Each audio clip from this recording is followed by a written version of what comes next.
What is beauty, and how do philosophers respond to this mysterious, enigmatic question?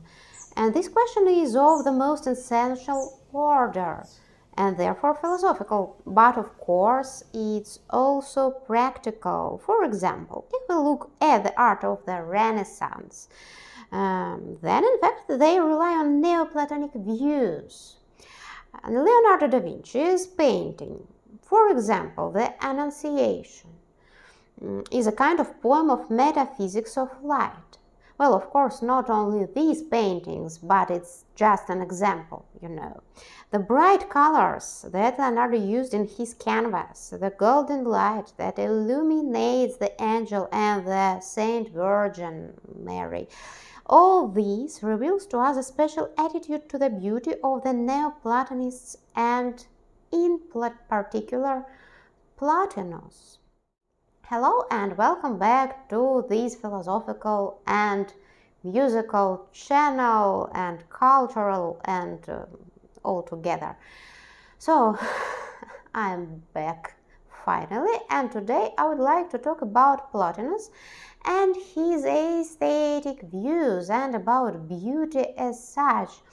And this was a very significant question for Plotinus and for Platon, which was the precursor for Plotinus and for Neoplatonists, you know.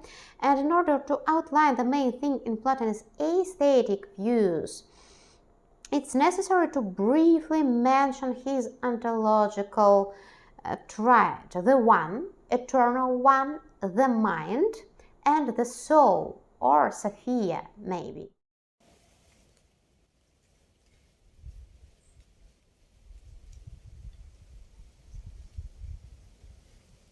This triad constitute the three first principles of the entire universe for Plotinus.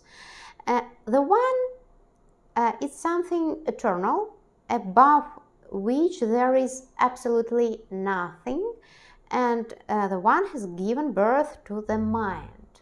Mind, that which is being and thinking, and the mind in turn produced the soul, or Sophia.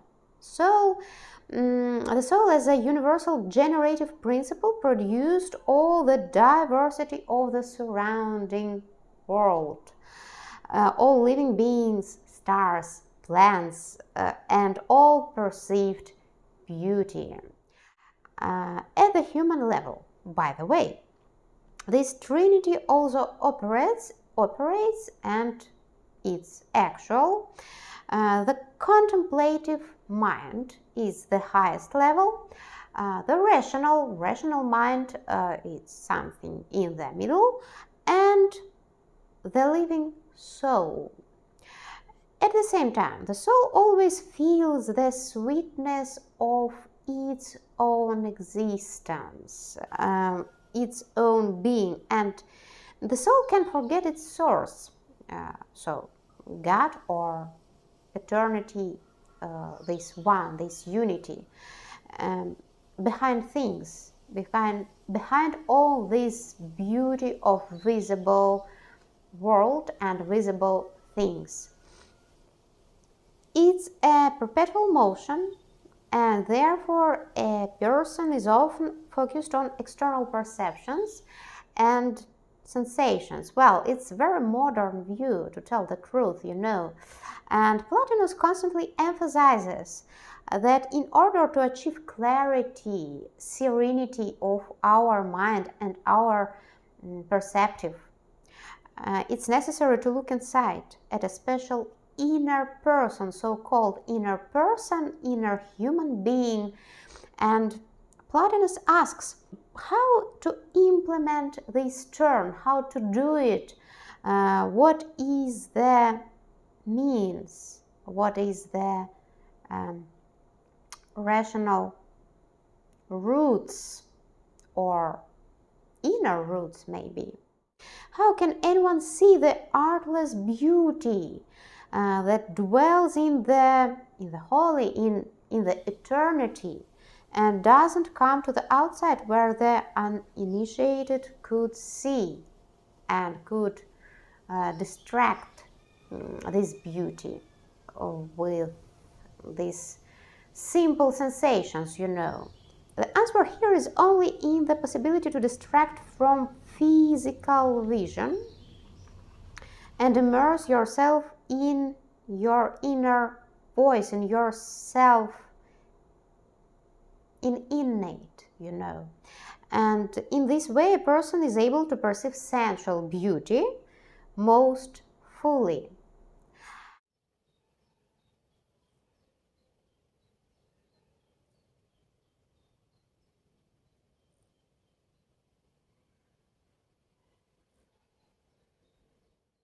Accordingly, Plotinus, if true perception is possible thanks to a concentrated inner eye comprehension, then the creation of beauty, this activity, creative activity, is only an emanation of the highest meaning, the idea of beauty. These ideas or eidoses are connected with Plato. You know, it's the ancient tradition, ancient Greek tradition, and all beautiful creatures are possible only through the expiration of the One.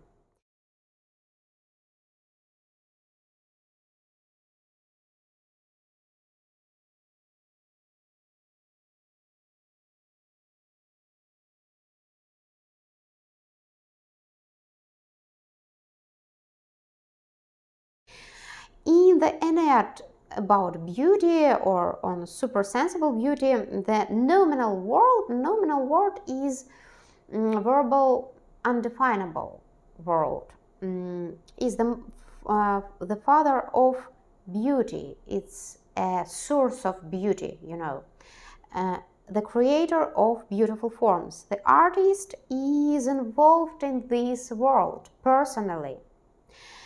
He involved in this world, and he is inherent in art. Otherwise, a block of marble will never take the form of a beautiful statue and will not become a statue, a work of art as such. But the producing principle is always higher than what it produces. And you know, it's just my own remark or small note in margins. It's possible that great artists, really great artists, realize or feel the discrepancy between the producing principle, so-called producing principle, idea, the idea and the embodiment, their embodiment. Therefore, they are often dissatisfied with the results of their work.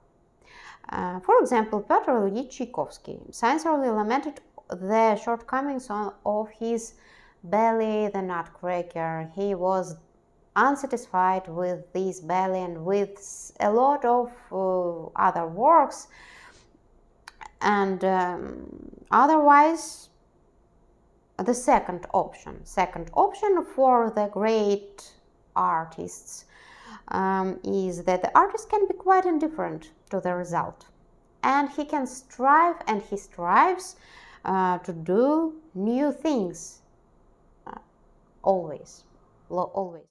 The beauty of Helen of Troy or Aphrodite or something like this is only a form which we could apprehend, percept. And its source is precisely in spiritual beauty, which can be comprehended through its echo in oneself, in ourself. Since the gods feed on truth, their beauty is absolute and unconditional, and we can only be near this statement, near this state of consciousness, but we can only strive to achieve this statement because we are human beings, of course. The beauty in this eternity world is absolute and unconditional. It doesn't lead to satiety because it's in unity with wisdom. It's not only the beauty as such. Wisdom is the essence of the mind. In the divine world, mind and wisdom are true substantially. They are something in unity. They do not need proof. Therefore, the gods do not prove anything and do not verbally designate. They have no need for this. They are eternal gods. They only contemplate the totality of beautiful images. In my opinion, Plotinus sees in the hieroglyph, in particular, he speaks about Egyptian hieroglyph, the likeness of this divine unity and harmony of the image and the sign. It's very, by the way, it's very contemporary problem. You can remember Charles Peirce, for example, and modern philosophy of language.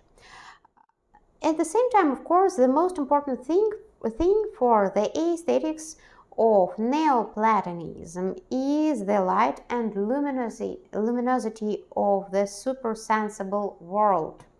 The gods enjoy this benevolent light, and a person can only approach, as I have already said, only approach such a state through meditation, by the way. Meditation is a very important thing for Plotinus and for Neoplatonists. And Plotinus gives an example of climbing a high mountain and spiritual intoxication with the beauty of the earth, which is colored by the golden light of heaven. So, in conclusion of this brief review, the possibility of beauty for Plotinus is due to the presence of the mind, which generates beautiful forms. The first one is above all beauty, and it's not possible to describe it in any way.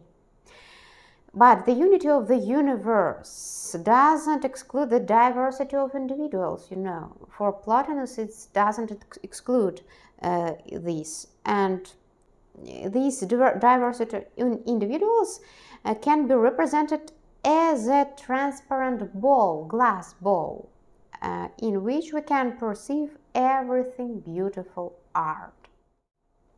So, thank you for your attention and all good to you. See you later.